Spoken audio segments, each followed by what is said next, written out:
Shine Like a Diamond has been designed as a source of inspiration for women. It's been compiled over many hours of reflection, research and prayer. May you be blessed as you listen to the facts, the thoughts, the personal examples and the scriptures that pertain to the metaphor of how we as women can shine like a diamond no matter what season we find ourselves in. In setting the scene, let's think about the following idea. Life is like a diamond in the rough. Every cut or break only reveals more of the beauty and brilliance we all have waiting to expose.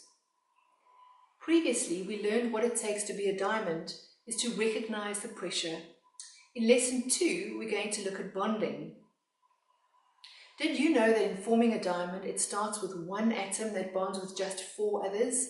They need each other to survive the pressure and heat. The pressure and heat cause them to bond. It's in this process of bonding that they form a tight network that withstands those daunting circumstances. So what can we learn from this as women? We need to bond with our Maker. We need to develop a close relationship with Him.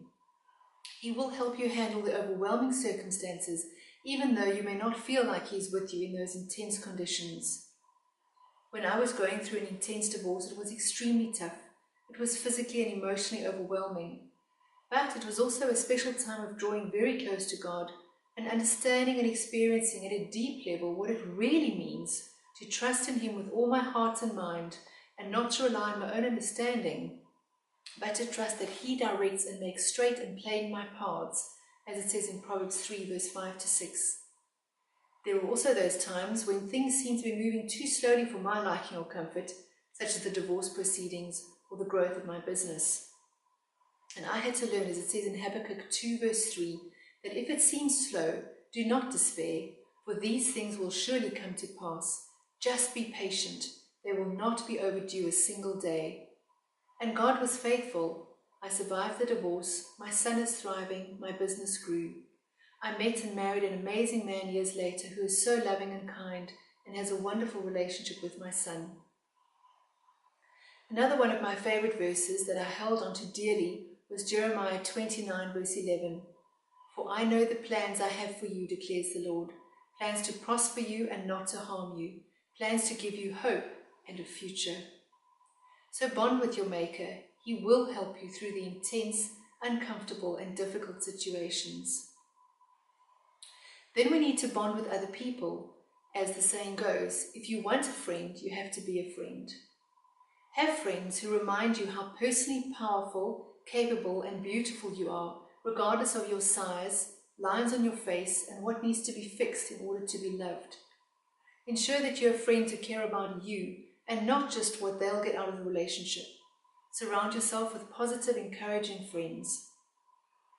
A dear friend of mine encouraged me once when I felt like giving up. I remember sitting at a coffee shop one afternoon with her and literally feeling that I could not go on with my business or life as it was. It was so hard. Running a business and being a single mom to a small boy and being the breadwinner for both of us was extremely tough. I did not know how I'd make ends meet. I did not have enough money to pay the next month's rent. I was beyond exhausted. My dear friend encouraged me and loved me in that space. She encouraged me to keep on going, to keep up the faith. God had been good so far. He was not about to let me down, and He didn't.